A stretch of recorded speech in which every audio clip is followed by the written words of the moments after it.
우리 찬양가사처럼 믿음과 사랑에 늘 충만하신 여러분 되시기를 바랍니다. 어제 설날이었죠. 이제 내일까지 설날 연휴가 계속되는데 떡국 많이 드셨나 모르겠습니다. 여러분 가정이 늘 명절 잔치집처럼 그렇게 행복하고 또 그렇게 모든 가족들의 안에 화목함이 넘치기를 빕니다. 또 특별히 우리 군에 가 있는 자녀들 있죠. 또 우리 지방에 가 있는 또 우리 가족들도 있고 해외에 있는 그러한 우리 자녀들도 많이 있는데 어디에 있든지 하나님께서 우리 모두를 지켜주실 줄 믿습니다. 자, 오늘 본문은요, 사도행전에 기록된 베드로의 두 번째 설교가 되겠습니다. 성전 미문에 앉아있던 사람을 고친 직후에 예루살렘 성전 솔로몬 행각에서 선포한 내용이 되겠는데요. 그런데요, 그 배치, 이 말씀의 배치, 또 말씀의 내용, 또 말씀의 결과가 사도행전 2장과 굉장히 유사합니다. 또 이 유사함을 통해서 우리가 깨달아야 하는 것이 있는데요. 자, 2장 내용 여러분 기억하시죠? 2장. 제가 2장은 이번 시리즈 설교에서 자세히 다루지 않았는데 예루살렘 교회에 성령이 역사하셨죠. 자, 그 사실로 말미암아 사람들이 놀라게 되었고 베드로가 설교를 하게 되었습니다. 베드로의 설교 이후 어떤 결과가 벌어졌죠? 3,000명이 회심했고 사랑과 믿음으로 충만한 예루살렘 공동체, 예루살렘 신앙 공동체가 형성이 되었다. 이것이 사도행전 2장의 내용이 되겠습니다. 그럼 3장의 내용은 어떤가? 자, 먼저는 성령의 역사가 있었죠. 2장과 유사하지요. 2장도 성령께서 임하심으로 말미암아 각 사람이 방언을 말하기 시작했는데 3장에서는 성령의 역사하심으로 말미암아 성전 미문에 앉아있던 안진뱅이가 고침을 받는 기적이 베풀어졌죠. 성령이 먼저 역사하셨어요. 자, 그리고는 사람들이 놀라게 되고 이렇게 된 일이 어떻게 된 일이냐? 그랬더니 베드로가 설교를 하는 내용이 나옵니다. 오늘 이제 살펴보려고 하는 그 내용이 그거고. 자, 그럼 그 결과가 뭘까요? 이 안진뱅이를 고친 이후 베드로가 설교했더니 어떤 결과가 베풀어졌어요? 2장에서는 3,000명, 그리고 이 사건으로 말미암아 5,000명이 회심을 합니다. 그리고 나서 2장에서 설명되어진 것처럼 역시 믿음의 공동체, 성령에 충만한 공동체, 사랑이 넘치는 공동체가 다시 한번 기록되는 그런 내용을 볼 수 있습니다. 그렇습니다. 예루살렘 교회는, 예루살렘 초대교회는 부흥하는 교회였어요. 그러면 그 부흥하는 교회의 특성이 뭡니까? 성령의 역사와 또한 복음을 전하는 바른 선포, 바른 설교에 있다라고 하는 것을 우리가 알게 된다는 것이죠. 저는 이것이 참된 교회의 특성이라고 생각을 합니다. 참된 교회에는 성령의 역사가 있어야 하고 참된 교회에는 주님의 복음이 전파되어야 됩니다. 선포되어야 돼요.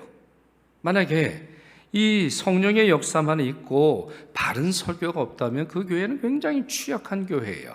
목표를 잃어버린 교회가 될 수 있죠. 반면에 설교는 있으나 권능이 없고 능력이 없다고 할 때는 힘없는 교회, 입으로만 주님을 선포하고 입으로만 주님을 알리는 교회가 될 가능성이 많이 있는 것이죠. 사랑하는 여러분, 기억해 주시기를 바랍니다. 참된 교회에는 성령이 역사하시는 이 성령의 권능과 함께 바른 설교, 바른 복음, 하나님께서 주시는 이 성경의 진리를 바로 선포하는 그러한 모습이 있어야 된다는 것이죠. 자, 이제 사도행전 3장 두 번째 부분이죠. 베드로의 설교의 내용을 살펴보겠습니다. 11절에 따르면 기적 이후에 한 차례 소동이 벌어졌습니다. 아주 큰 소동이 벌어졌어요. 자, 3장 11절 같이 읽겠습니다. 나은 사람이 베드로와 요한을 붙잡으니 달려나아가 솔로몬의 행각이라 불리는 행각에 모이건을 그랬어요. 자, 여러분 아까 말씀드렸잖아요. 이 스토리가 끝나가는 결말에 몇 명이 회심했다고요? 제가 좀 전에 말씀드렸는데, 자, 이 일로 말미암아 5천 명이 회심했거든요. 그러니까 지금 11절에 나오는 이 사람들의 수가 몇 명이나 될까요? 당연히 5천 명은 넘겠죠. 네, 이 설교를 들은 사람 중에 회심한 사람이 5천 명이니까 지금 요 11절의 장면에서는 훨씬 더 많은 사람들이 이곳에 모여 있던 거예요. 자, 여러분 상상이 되세요? 자, 이 사람이 병에서 고침을 받았어요. 이 사람은 성전 미문에 매일 왔던 사람이에요. 모든 사람들이, 예루살렘에 사는 대부분의 사람들이 이 사람은 장애인이라는 것을 알고 있었는데 이 사람이 성령의 역사로 말미암아 치유됐으니 깜짝 놀라게 되죠.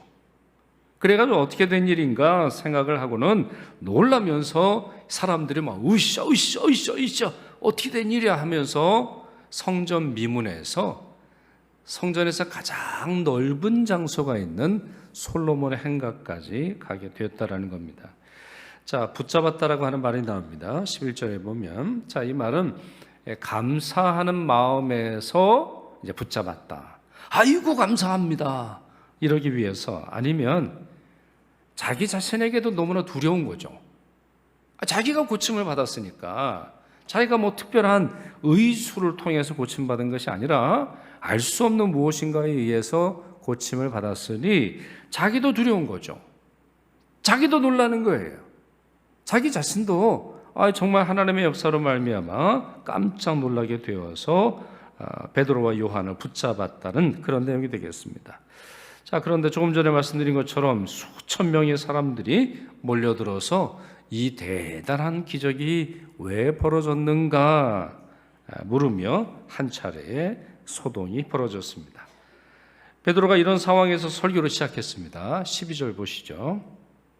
베드로가 이것을 보고 백성에게 말하되, 자, 백성, 어떤 백성이에요? 으쌰 하고, 야, 이게 어떻게 된 일이야? 막 요란한 그러한 백성들에게, 이스라엘 사람들아, 이 일을 왜 놀랍게 여기느냐? 우리 개인의 권능과 경건으로 이 사람을 걷게 한 것처럼 왜 우리를 주목하느냐? 이러한 말을 베드로가 하게 됩니다. 여기서 왜 우리를 주목하느냐라고 말하는데 이 말이 무슨 뜻일까요? 왜 우리를 주목하느냐? 무슨 말이에요? 우리는 이 일의 주인공이 아닙니다. 우리가 한 것도 아니고 이 일로 말미암아 우리가 사람들의 주목을 끌고 싶은 생각도 없습니다. 우리는 주인공이 아닙니다. 이런 말이 되겠습니다. 이러한 베드로의 말은 우리와 달라도 너무 다르죠? 만약에 이런 상황이 우리에게 벌어진다면 우리는 어떻게 행동할까요? 내 능력인 것처럼, 내 기도가 남의 기도보다 훨씬 더 강력한 것처럼, 아니면 그렇지, 내가 주님과 어떤 관계인데 내가 남들보다 주님과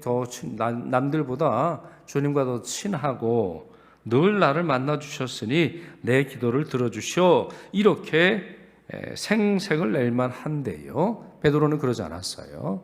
왜 우리를 주목하느냐? 우리를 주목하지 말라, 이런 말을 합니다. 흥미로운 사실은 성경에 나오는 많은 참된 성도들의 모습이 이렇습니다. 성령의 역사, 성령의 기적, 놀라운 일을 이루었음에도 불구하고 자신이 앞서는 것이 아니라 하나님이 앞서시도록 하는 것이죠. 모세의 경우를 한번 말씀드려 볼까요? 모세 80일간 시내산에서 금식을 하고 하나님의 말씀을 듣습니다.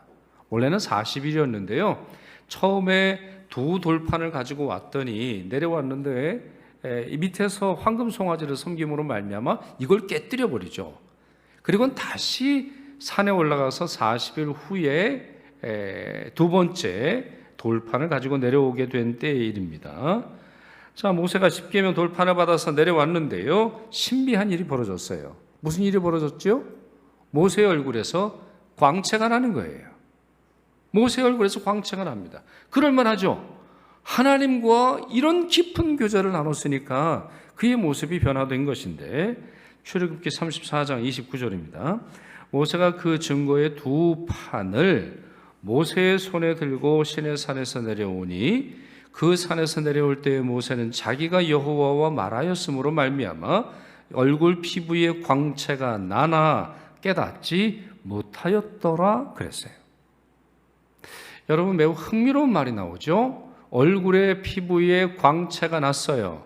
그런데 어떻게 했다고요? 모세가 알았어요? 몰랐어요? 모세가 몰랐어요. 모세는 자기 얼굴에 빛이 나는 걸 몰랐어요. 자기 얼굴에 빛이 남으로 말미암아 결국엔 사람들이 깜짝 놀라면서 아니 모세님, 모세 선지자, 아니 당신의 얼굴에서 광채가 납니다. 이러한 일을 전혀 몰랐다라는 거예요. 그 까닭이 어디 있었을까요, 여러분? 그 이유가 어디 있었을까요? 아마도 거울이 없었으니까 그랬겠죠. 거울이 없었으니 자기 얼굴을 볼 수 없었겠습니다만, 저는 이렇게 생각을 해요. 모세가 자기를 부인하고 오직 하나님의 영광만을 바라보았기 때문일 거예요. 그 80일 동안 그는 전심 전력을 다해서 하나님만 보고자 했어요. 하나님의 영광만 구했어요. 하나님의 능력만을 구했어요. 자기의 영광이 아닌 하나님의 영광만을 구하였기에 자기에게도 전해진 하나님의 영광을 알아차리지 못했습니다. 결국 이 일 이후에 모세는 수건을 쓰고 살았습니다. 모세는 수건을 쓰고 자기 얼굴에서 빛나는 이 빛을 가려야 해서요. 이유는 두 가지였겠죠. 사람들이 하나님의 영광을 바라보는 것이 금지되었기 때문일 거고, 둘째, 겸손하고 싶었기 때문이에요. 이러한 신비한 일이 자기에게 벌어졌는데 자신은 우쭐대고 싶지 않았기 때문입니다. 겸손하게 하나님의 종으로 살려고 했던 것이죠. 그렇습니다. 모세도 그렇고 베드로도 그래요. 가장 존경받는 주님의 종들은 자신이 얼마나 대단한 사람인지 알아볼 시간이 없어요. 자신이 얼마나 대단한 사람인지 말할 수 없어요. 그 이유는 어디 있습니까? 하나님의 영광을 보았기 때문이죠. 대개 하나님의 영광을 보지 못한 자, 하나님의 위대함을 알지 못하는 자가 스스로를 뽐냅니다. 자신이 대단한 것처럼, 자신이 하나님의 역사에 있어서 대단한 인물인 것처럼 행사를 하는데, 그 결정적인 이유는 여기 있는 거예요. 하나님의 영광을 모르는 거예요. 하나님의 영광과 하나님의 능력, 하나님의 초월함과 하나님의 거룩함이 얼마나 대단한지 모르기에 자신이 자기 인생이나 교회의 사역에 있어서나 주님이 맡겨주신 사명에 있어서 주인공인 것처럼 행세를 합니다. 그렇다면 이 기적을 보고 놀랐던 유대인들은 누구를 주목해야 할까요? 누구를 주목해야 합니까? 답을 우리가 알고 있죠. 우리가 지난주에 말씀을 통해서 잘 알고 있는데, 이분을 고칠 때 베드로가 이렇게 말하죠. 은과 금은 내게 없거니와 내게 있는 이것을 내게 주노니 나사렛 예수 그리스도의 이름으로 일어나 걸으라. 베드로가 이렇게 선포했단 말이에요. 그렇습니다. 권능은 주님께 있는 것이죠. 달리 말해서 베드로의 경건과 베드로의 개인의 능력도 아니고 돈의 힘은 더더군다 아닙니다. 오직 예수 그리스도의 이름의 능력이 이분을 고치신 것입니다. 자, 그렇기에 베드로는 기적의 현상에만 관심을 둔 이스라엘 백성들에게 관점을 바꾸도록 요구합니다. 다시 말씀드릴까요? 기적이 벌어졌어요. 기적의 현상. 이 일이 어떻게 된 일이야? 이렇게 호기심만 가지고 있던 사람들에게 예수님을 설명하고 있는데요. 그런 점에서 매우 놀라운 사실을 또 하나 발견할 수 있습니다. 만약에 저라면 어떻게 했을까 좀 생각을 해봤어요. 자, 기적이 베풀어졌어요. 사람들이 주목하고 수천 명, 10,000명 이상 되는 어마어마한 무리가 모였단 말이에요. 만약에 저라면 저는 성령 집회 했을 것 같아요. 자, 무슨 말이죠? 자, 여러분, 이 사람만 병을 고친 게 아닙니다. 여러분의 병도 있지 않습니까? 자, 병든 자 앞으로 나오세요. 자, 모든 병든 병 여러분들이 성령께서 고쳐주실 테니 자, 병 고치십시다. 이렇게 치유의 은사 집회를 했을 텐데 아니에요. 지금 이 장면에서는 오직 한 번의 치유의 역사만 있게 되었고요. 그리고 나서는 예수가 누구이신지 설교하기 시작합니다. 여러분 놀랍지 않아요? 자, 기적을 통해서 야, 나도 병 좀 한번 고쳐보자. 나도 내 문제 해결해보자. 나도 내 몸의 병 다 사라지는 성령의 역사를 경험해보자. 이렇게 생각할 만도 한데 지금 베드로는 치유 집회가 아닌 예수가 누구이신지를 설명하고 있다는 거예요. 왜 그랬을까요?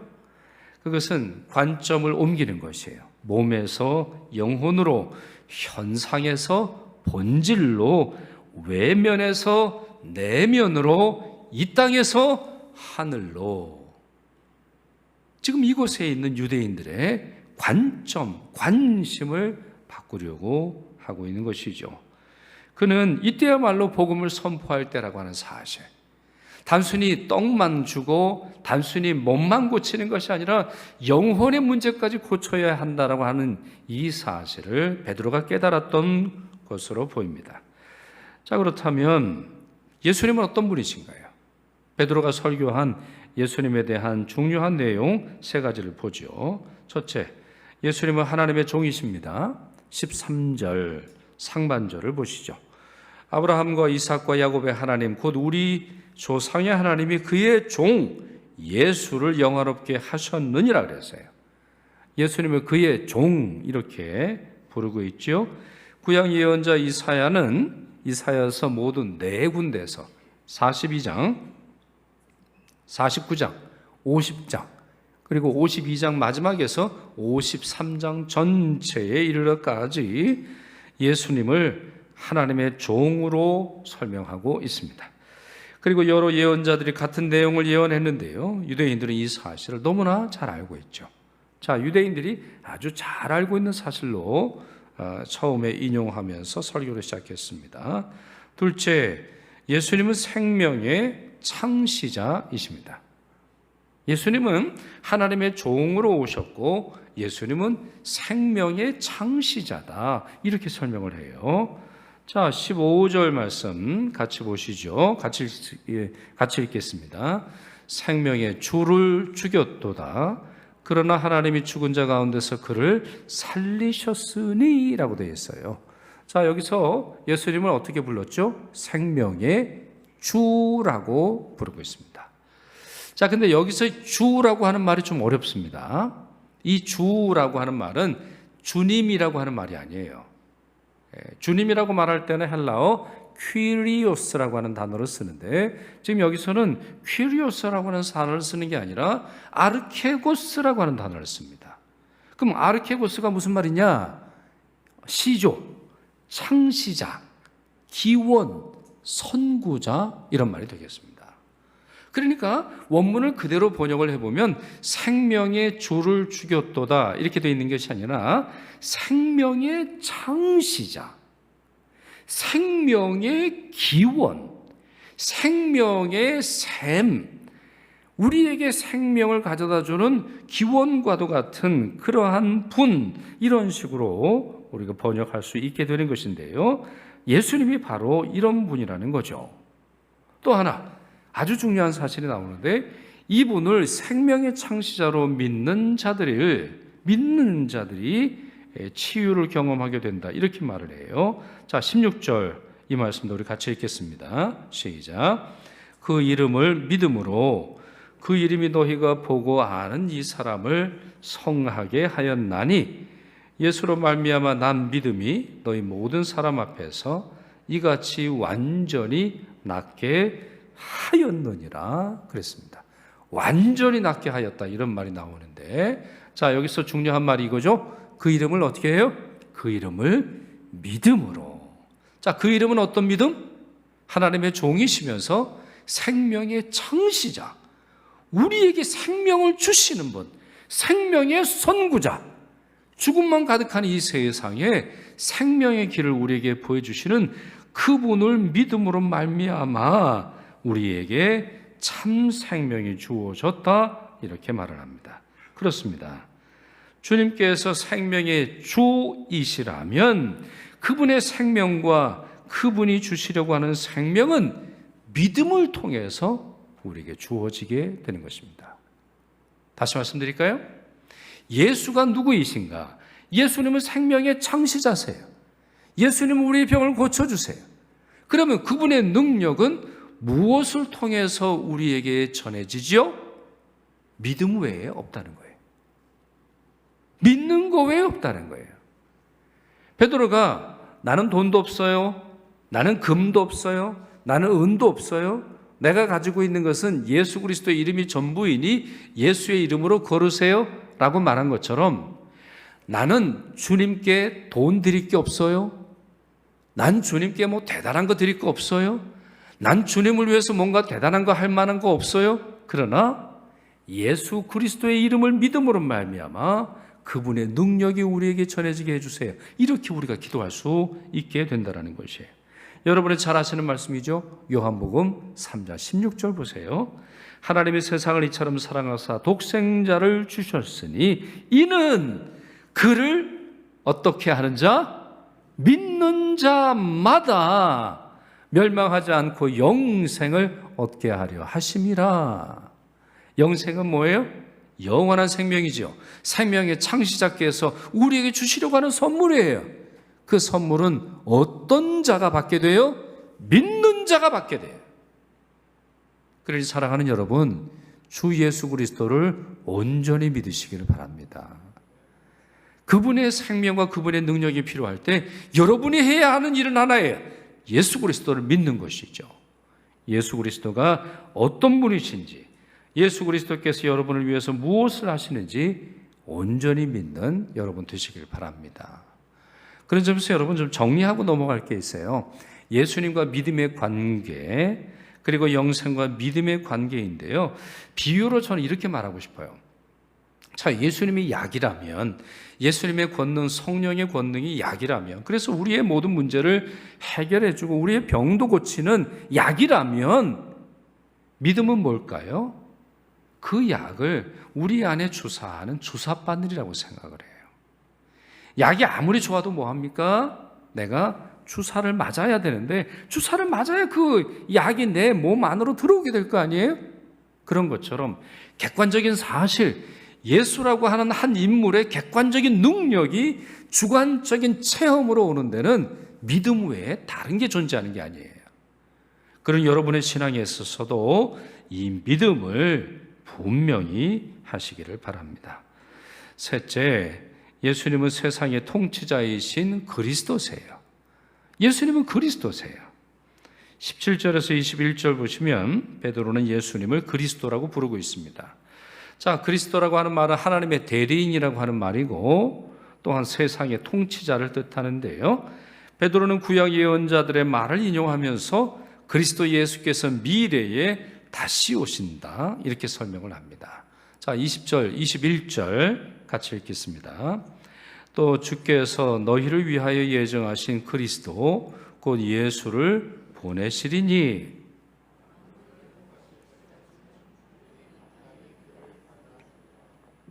자, 예수를 보내신다 말하고 있죠. 자, 신학적인 용어로 이게 뭐죠? 예수의 재림을 말하는 것입니다. 지금은 예수께서 이제 승천하신 후에요. 그러니 예수님이 재림하실 날이 곧 가까이 오고 있다 이렇게 말을 합니다. 아주 놀라운 말인데요. 유대인들이 죽인 예수님을 하나님이 다시 살리셨습니다. 그런데 그게 끝이 아니라는 거예요. 그 예수께서 하늘로 승천하셨어요. 그게 끝이 아니에요. 예수께서 그리스도로서 온 세상을 통치하세요. 그게 끝이 아니에요. 그럼 뭐가 끝이라는 거죠? 그분이 다시 오세요. 그분이 다시 오신다는 거예요. 하나님의 종으로서 하나님 사람들의 손에 죽임을 당하실 정도로 순종하셨던 그분께서 만물을 회복하실 미래의 어느 때 다시 오신다 설명을 합니다. 그러니 그 날이 오기 전 유대인들만이 아니라 세상의 모든 사람들이 해야 할 일이 있는데 그것이 바로 회개라는 것입니다. 자, 앞서서 설명드린 내용을 여러분 정리하면서 이 말씀을 좀 말씀드리면 좋겠는데, 자, 예수께서는 하나님의 종이요 생명의 창시자로 우리에게 오셨기에 생명의 창시자를 받아들이는 데 있어서 우리에게 뭐가 필요해요? 믿음이 필요하다고 말씀을 드렸어요. 그런데 다시 오실 주님, 만물을 회복하시게 될 때 우리에게 뭐가 필요해요? 회개가 필요하다라는 겁니다. 죄로부터 자유롭게 되는 일이 필요하다라고 하는 거예요. 달리 말해서 예수 없이 살던 생활을 중단하고 예수님께로 돌아와야 한다는 겁니다. 여러분 19절 보시죠. 제가 읽겠습니다. 아주 중요한 말씀, 오늘 설교의 핵심과도 같은 그런 말씀인데, 그러므로, 자, 이와 같이 쭉 설명한 후에 그러므로 따라서 결론적으로 너희가 회개하고 돌이켜 너희 죄 없이 함을 받으라. 이같이 하면 새롭게 되는 날이 주 앞으로부터 이를 것이요. 이렇게 설명하고 있습니다. 자, 여기 주목할 말이 있는데요. 새롭게 되는 날이 주 앞으로부터 이를 것이다라고 하는 말입니다. 자, 새롭게 된다. 이 말이 좀 어려운 말인데요. 이 원문대로 직역하면 숨통이 트이다 이 말이에요. 그러니까 새롭게 된다라고 하는 말은 뭐 새 옷을 입다 뭐 이런 뜻이 아니고요. 여러분, 우리가 막 답답할 때가 있잖아요. 꽉 막힐 때가 있잖아요. 인생이 제대로 풀리지 않을 때가 있습니다. 그냥 모든 것이 중단된 것처럼 보이고 아무것도 그냥 숨 하나 제대로 쉴 수 없을 정도로 낭망되는 그런 때가 있어요. 그것이 해결되는 걸 뭐라고 부르냐면은 숨통이 트이다. 본문에 나오는 새롭게 된다라고 하는 말이에요. 제가 연초에 감기 때문에 고생을 했습니다. 요즘에 그 감기가 아주 심하다 그러는데 뭐 남 얘기인 줄 알았는데요. 어느 순간부터 이게 귀가 잘 안 들리기 시작을 하더니 제가 어딜 가서 비행기를 타고 왔는데 그 다음부터는 이 귀가 한쪽 귀가 제대로 안 들리는 거예요. 그래서 좀 이상해가지고 병원에 갔더니 이제 이쪽 귀는 중이염, 그리고 이 중이염이 온 이유가 이제 축농증이 제가 이제 왔다라는 거예요. 그러면서 이제 카메라를 보여주면서 여기 이렇게 고름이 이렇게 있지 않느냐 보여주는데 여기가 이제 꽉 막힌 거죠. 여기가 이제 꽉 막혀 있으니까 이게 공기가 이렇게 순환돼야 된다 그러네요. 잘 몰랐는데 이게 순환이 돼야 되고 여기가 이제 비어 있어야 되는데 이게 비어 있지 않으니까 이제 고름이 귀에까지 차게 됐던 거죠. 그러니까 이게 소리도 제대로 안 들리고요. 귀가 그냥 멍멍하니까 그냥 머리는 또 아프고 머리는 뭐 코도 뭐 코맹맹이 소리가 나는 그런 일을 경험한 적이 있어요. 문제가 뭐죠? 막히니까 여기가 뚫려야 되는데 비어 있어야 되는데 맑은 소리가 나야 되는데 거기가 깨끗해야 되는데 거기에 뭔가 들어차져 있으니까 이제 얼굴 전체가 문제가 생기는 거죠. 우리의 영혼도 그렇지 않을까요? 우리의 영혼도 숨을 쉬고 성령의 바람이 불 때, 성령의 능력이 있을 때 우리 안에 비어 있으면 그 성령을 받아들이면 될 텐데 문제가 어디 있어요? 꽉 막혀 있는 거예요. 세상의 근심으로 꽉 막혀 있는 거죠. 자존심으로 꽉 막혀 있는 거예요. 남들 모르는 숨겨진 죄가 꽉 막혀 있는 거예요. 잘못된 습관이 꽉 막혀 있는 거예요. 유대인들에게 있어서는 몇 가지 문제가 있죠. 우상 숭배, 달을 향해서 손을 빈다거나 자기의 운명을 알아맞추기 위해서 또 다른 무엇인가를 찾아가는 그런 행동, 불신앙, 또한 박제화된 종교 전통, 아주 그냥 형식적인 그런 내용만 있는 그러한 종교 전통이 그들 심령의 중심을 차지하고 있어요. 그러니 아무리 성령의 역사가 베풀어진다 할지라도, 아무리 예수 그리스도의 권능이 그들에게 주어진다 할지라도 그들에게는 온전히 미쳐지지 않게 되는 것이죠. 그렇게 베드로가 뭐 하라고 말하고 있어요? 회개하십시오. 안에 잘못된 것들을 털어내십시오. 숨을 좀 쉬세요. 우리 마음속에, 여러분의 마음속에 가득한 여러분의 심령에 성령의 역사를 방해하는 것들을 제거하십시오. 한마디로 말해서 회개하십시오. 그래야 생명의 창시자이시고 하나님의 종이시며 하나님께서 보내신 예언자이신 그분의 역사가 여러분에게 이루어질 것입니다. 이렇게 설교하고 있는 것이죠. 이번 주 수요일부터 사순절이 시작이 됩니다. 은과 금, 기적과 육체에만 관심에 쏠렸던 우리의 시선을 주님께 돌리면 좋겠습니다. 이 세상의 신비한 일들, 이 세상의 부유한 것들만 욕심을 냈던 우리의 마음이 주님께로 돌아가면 좋겠습니다. 온전히 주님만 주목하는 시간이 되면 좋겠어요. 베드로가 말한 것처럼 왜 우리를 주목하느냐 이렇게 말하고 있는 어떤 그러한 내용처럼 우리가 세상에 주목하고 예수 그리스도가 아닌 다른 사람에게 우리의 영혼을 내맡겼던 일조차 우리가 용서를 구하고 회개해야 되겠습니다. 오늘 말씀처럼 회개하여 죄의 사함을 받아야 하겠습니다. 온전한 새로움을 경험하는 우리 모두가 되어야 되겠습니다. 아울러서 한 가지 부탁 말씀을 여러분에게 드린다면 저를 비롯해서 모든 목회자들 위해서 기도해 주시길 바랍니다. 즉 목회자들이 성령의 사람으로 겸손하고 성령의 능력으로 기사와 이적을 행할 뿐만 아니라 성령의 지혜로 복음을 온전히 그리고 담대히 선포할 수 있도록 기도해 주시기를 부탁을 드립니다.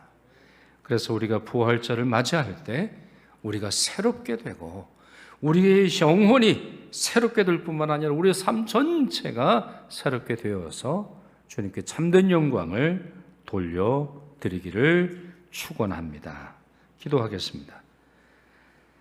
하나님의 종이시며 생명의 창시자이시고 모든 세상을 다스리시는 주님, 오늘도 주님 말씀 들려주시어 교회란 성령의 권능을 보일 뿐만 아니라 성령의 말씀을 바로 선포해야 함을 알게 하시니 또한 주님이 누구이시며 사순절을 앞둔 저희가 왜 회개해야 하는지를 알게 하시니 감사드립니다. 주님 말씀 마음에 새기며 그 말씀 따라 살아가도록 도와주옵소서. 우리 주 예수 그리스도의 이름으로 기도드리옵나이다. 아멘.